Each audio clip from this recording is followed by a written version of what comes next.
World history in California is mandated by the state. World history in California is divided into 3 sections by grade. In elementary school, you go from prehistory to the Roman Empire. As 7th graders, you continued on into the medieval world to the dawn of the French Revolution. And it continues on into 9th grade with a good overview of the social, political, and economic history of the world from the French Revolution to today. In addition, there is a Model United Nations contingent to this class, and we'll get to that later. But let's look at your historical objectives first. We begin not at the French Revolution, but in fact to around the beginning of the Cold War. So we begin by analyzing the causes and consequences of World War II. We analyze and look at the international developments of the post-World War II world. We also look at instances of nation building in the contemporary world. We'll look at the integration of countries into the world economy and the information, technological, and communications revolutions. After we're done with that, we go to where the normal 9th grade world history goes into. And then we compare and contrast the glorious revolutions of England, the American Revolution, and the French Revolution on their enduring effort worldwide on the political expectations for self-government and individual liberty. You'll be looking at the effects of the Industrial Revolution in Britain, France, Germany, Japan, and the United States. You'll be looking at the patterns and analyzing the patterns of global change in the era of the new imperialism.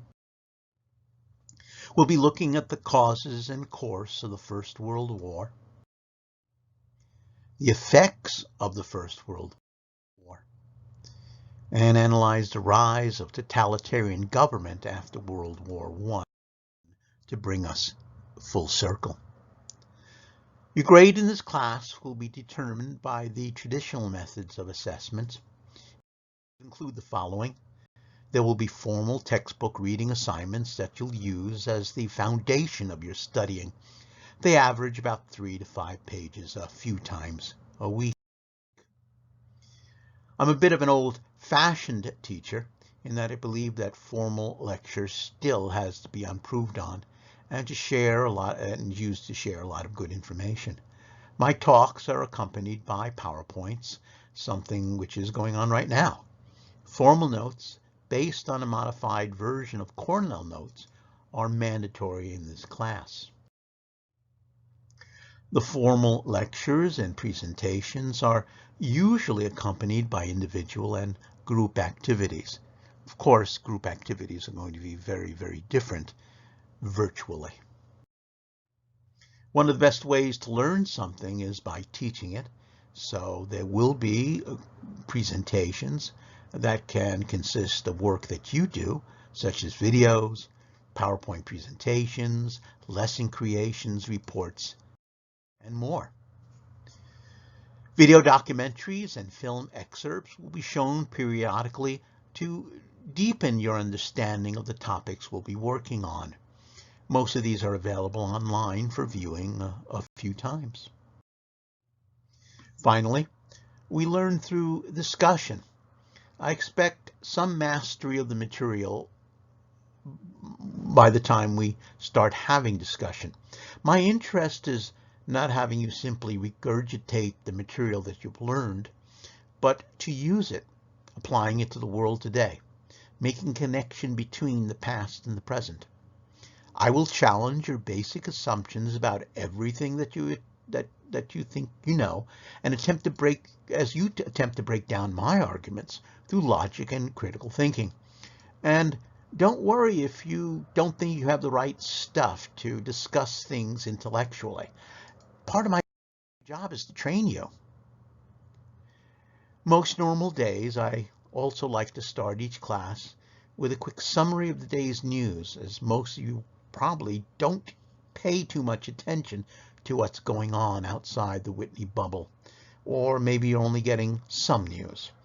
We'll also spend a few moments with any questions you might have about topics you may not fully understand. Now, this is also the Model United Nations class, and most of you will probably have little or no knowledge of what MUN is. So, Model United Nations, also known as Model UN or MUN, is an educational simulation and academic activity in which students can learn about diplomacy, international relations, and the United Nations. MUN involves and teachers participate researching, public speaking, debating, writing skills, in addition to critical thinking, teamwork, and leadership abilities. It is meant to engage students, to allow them to develop deeper understandings about current world issues. Participants in Model United Nations conferences are known as delegates.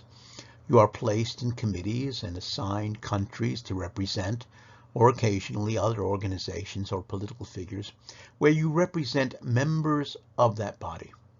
You are presented with your assignments in advance, along with a topic or topics that your committee will discuss.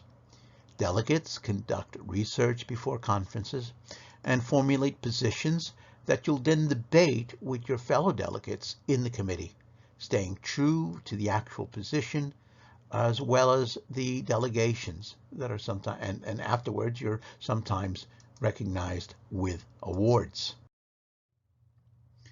Whitney High School has had a Model United Nations since 1989, and we have been recognized as one of the best MUN programs in the nation a number of times.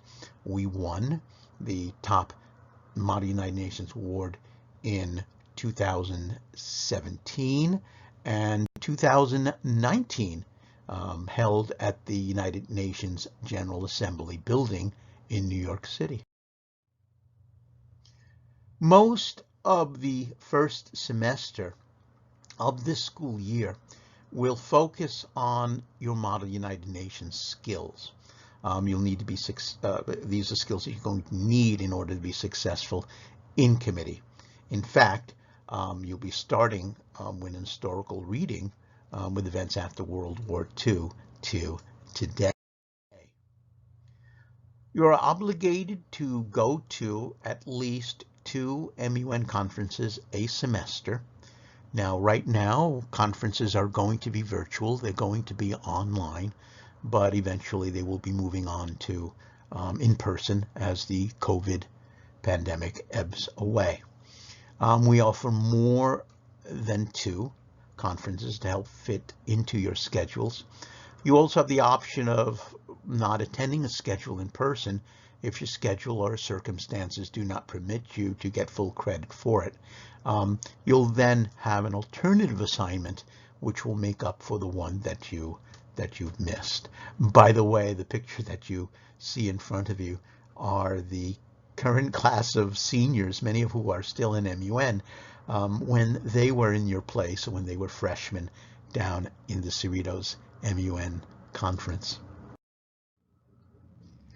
And that will be, in fact, the first real conference that you're going to be going to. It's going to be held virtually on Saturday, October the 10th. And we're going to try to, a week earlier, give you a practice virtual conference. We can't guarantee it, but we'll do the best we can. Your grade in this class will be determined by the traditional methods of assessment, and this will include the following. Tests are about 35% of your grade. These are based on all in-class work and readings based on a unit of text chapters. Count on during our virtual time, mostly on multiple choice exams with some writing.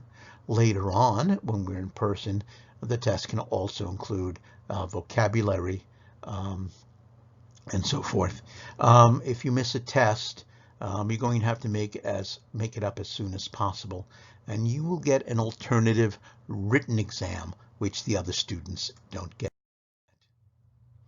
There will be occasional quizzes based on textbook or handout readings, and we'll get into more detail on how to do that. Written homework will be about 10% of the score. Usually it's going to be based by readings and chapters and sections. Participation is about 5% of your grade. I keep a record of when you are actively participating in a discussion session or review, and you say something of relevance. So points are earned not only for what you say, but for how you say it. It is possible to engage in discussion in class, but because you prattled on about something of little importance or concern, you might end up with a relatively lower score than someone who doesn't say much, but in terms of the quality, speaks with a golden tongue. General activities, usually in class, worksheet practices and so forth, are about 10% of your final grade. There should be no problem with this sort of thing because you are allowed to work together. There will be or can be group presentations and projects, about 5% of your grade.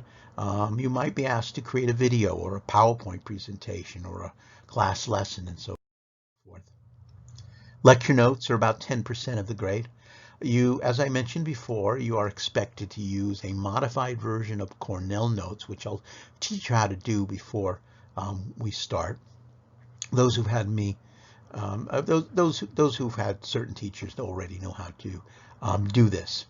Lecture notes are another way to get an easy A because you are allowed to, in fact, encouraged to share your work together. Now, these presentations will be pre-recorded and will be available online on YouTube for the rest of the school year, but you can't simply write down verbatim what's on the what I say. It has to be in your own words. Finally, the Model United Nations conference that you go to are worth about 10% of your grade. What's nice about this is that it's a combination of your research, your participation. You can also gain extra points or extra credit, if you want to think of it that way, for recognition by getting awards at a conference, which most people do eventually. Your comps themselves are about 20% of your final grade and made up the material that you had for the quarter. So basically each comp is worth about 10% of your grade. Now, I'm not quite sure if we're going to have a first semester comp during this virtual time, but we'll see when it comes along. I use the traditional A to F grading scale, as you can see here. I round up or down depending upon where the grade lands.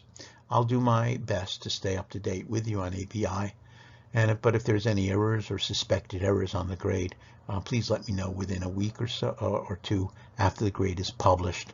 The further on to the calendar, the less likely I can find any of the mistakes that are made. I've been using the email service called Remind for many, many years to communicate with you and your parents about due dates, changes in class activities, or even if I'm going to be out for that day unexpectedly. I'll be giving you the code for your individual classes a little bit later in the next week or two. So that's it. Here's hoping for a great virtual quarter and semester, and hopefully a lot of insights of how the world operates today from a very different angle than what you're used to.